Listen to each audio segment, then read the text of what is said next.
सर्वेभ्यो नमो नमः। नमः संस्कृताय।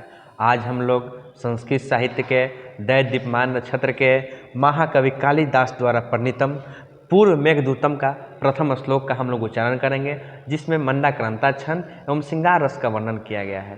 जब कोई प्रेमी अपने प्रेमिका से जब अलगाव होता है तो किस प्रकार के दुख दर्द पीड़ा में रहता है, अपने प्रेमी अपने प्रेमिका के पास मेघों को दूत बनाकर विदा करता है। आइए हम लोग भाव को समझने का प्रयास करते हैं।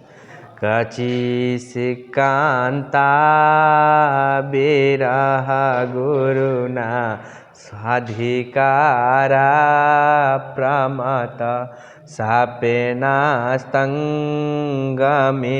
महिमा वर्ष्य भोगे न भरेतु यशस चक्रे जनकतन्या स्नान्य पुण्योदकेषु स्निग्धे छाया तारेषु वसतिं रामगिर्याश्रमेषु।